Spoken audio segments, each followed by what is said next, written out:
They lost it. Let me see it. Look up Adam Schefter. The Raiders. Free! Bro. Oh my God! Oh! Oh! Let's go! Oh, fucking nigga. Oh! Let's go! Oh, I'm free. Oh. Oh. Grandma, they freed me!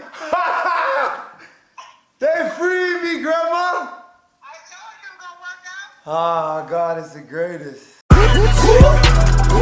It's killer raps, we got the hottest staff. In 03, I made a dynasty like Robert Kraft. What's up, y'all? OG the Beast here. If you enjoyed this video, go ahead, drop a like for your boy. And of course, if you're new to the channel, hit that sub button, only if you want to be updated on exclusive news and content. Now, before we start this video, listen, I want to open up with a statement, so cut my mother off from music right quick.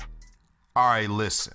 AB, I've been taking up for you from the jump, but this shit, my guy, I cannot defend. You are completely out of line for this one.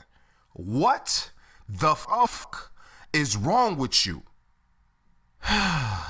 Now that that's out the way, let's talk. Now, as y'all all know, the Raiders released Antonio Brown today. Matter of fact, just a couple hours ago, they had the whole NFL community in shockwaves, right? But it's just been reported that Antonio Brown has come to an agreement with the New England Patriots. Wow. What the hell is going on? What the hell led up to this? What's next for Antonio Brown? Meaning, will he behave in New England? Man.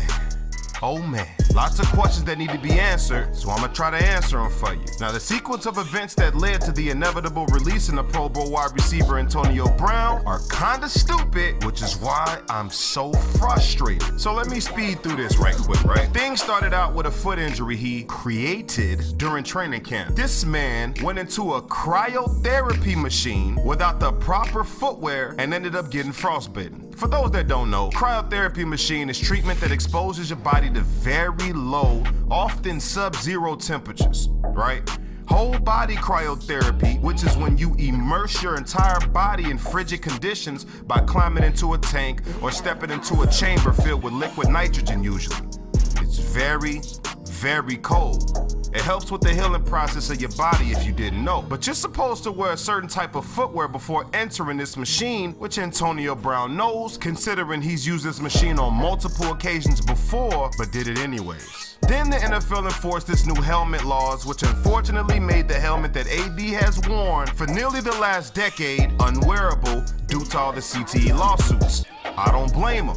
He inevitably appealed this ruling, which is understandable, but the bottom line is the Raiders stuck with him through the whole process, even though it seemed to be a burden. He missed training camp and practices because of his foot and the helmet situation, but the Raiders was cool with that. They allowed it to happen. Most people were coming down on him about the helmet situation because it's extra as hell and it made him seem whiny, but if you think about it, I kinda agree with his take on the situation. Let's put it this way. Quick story and scenario. Let's say you're an iPhone user, right? And you've been using the iPhone for the past 5 years or so. Now all of a sudden, somebody takes your iPhone and hands you an Android and tells you now you gotta use this for the rest of your life. You would be pissed and try to get your iPhone back, right? Well, that's how AB felt about his helmet. Plus, the new helmet is about 2 pounds heavier than the old helmet. So I get why he complained. I get why he tripped, which is why I defended him. But this shit that's been happening since then has been completely out of line, inexcusable, and disrespectful, if you ask me. See, according to Pro Football Hall of Famer and co-host of Fox Sports 1's debate show Undisputed, AB missed a walkthrough and 2 practices. Usually the team eats lunch, then they have a walkthrough to basically go over what will be played out in practice. Then they'll actually have practice immediately after that to kind of go through the motions. Many NFL players say they can't really remember a time that they ever missed practice in their career, and Antonio Brown missed 2 in the same week. This resulted in GM Mike Mayock fining Antonio Brown. Wasn't happy about that, so he lashed out at the GM and they exchanged words. And it ended with Antonio Brown threatening to punch him or something like that. But either way, things didn't end well. Punch your general manager? Punch your boss? Come on, bruh. Then when the Raiders threatened to take his guaranteed money away from his contract, which they can do because he hasn't played a game for the Raiders yet, he decides to apologize to the whole team and staff. Rumor even actually has it that he was showing some type of sincerity, some genuine sincerity. I don't know how true that is, but after the apology, everybody thought the whole situation was done. Cause through this whole saga, his week 1 availability was in jeopardy because the Raiders were gonna suspend him for the situation. But Gruden made an announcement that the team would be moving forward with Antonio Brown and everything was okay. Then, this happened. Iggy, Yep. Antonio, coach is on the line.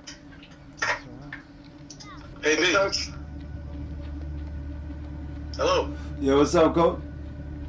What the hell's going on, man? Just a villain all over the news, man. Is Antonio all right? He didn't behave like this before he started getting this money. There's something wrong with AB. Antonio Brown has been an absolute embarrassment. You're not a villain.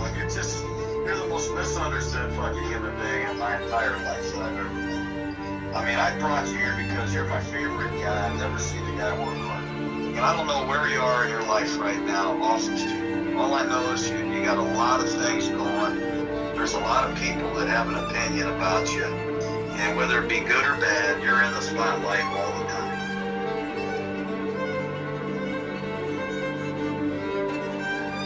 Let me ask you this, do you want to be a Raider or not? Man, I've been trying to be a Raider since day one. I've been fucking working my ass off harder than anyone. I don't know why it's a question of me being a Raider. Like, you guys want me to be a Raider?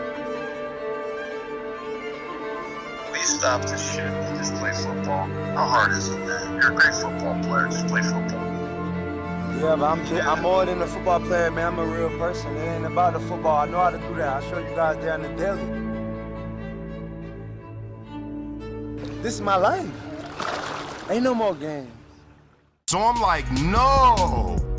Why would you record a private phone conversation between you and your head coach and turn it into a short film to put on Instagram? Why, my guy? So I go to bed, then early the next morning, which is this morning, he posted this on Instagram. I ain't finna read all that. Y'all can read it. But anyways, now we're here. The Raiders have released Antonio Brown and will play week 1 against the Broncos without him. But see, here's what I think happened. Someone close to Mike Tomlin, which is the head coach of the Pittsburgh Steelers, reported that the Steelers have been covering up things for Antonio Brown for the longest in Pittsburgh. And what we seeing right now with the Raiders doesn't even show half of the stuff that they dealt with. So I'm under the assumption that AB probably felt like, hey, I could still get away with what I was doing in Pittsburgh with the Raiders, which is probably why he was missing all type of practices and walkthroughs. Obviously, that wasn't the case, which seems to be why he's been playing victim a lot lately, because he's never had to go through this issue before. But it doesn't matter now, because the New England Patriots have picked him up, and Tom Brady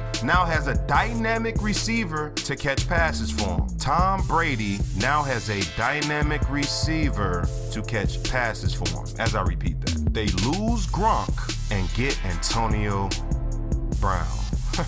Wow. This can probably be another Brady to Moss situation. The one organization that might have been able to contain AB has him on their franchise. This is insane. Look for this duo to put up godly numbers this season, man. Sheesh. But as I say that, I'm also saying this. AB better not fuck this one up, man, because if you do, you might just be out the league, my friend. This may, in fact, could be your final shot. 1 year, $15 million is what he signed for. Let's see what happens. But anyways, that's pretty much all I got for you guys. Please leave a like if you enjoyed this video. Also subscribe to the channel if you love sports the way that I do. Man, this could be interesting to see. AB, of course, won't be eligible to play week 1, so the soonest he can touch the field is week 2. Let's see how the Pats handle this situation. But anyways, it's been a doozy, y'all, and as always, OG out.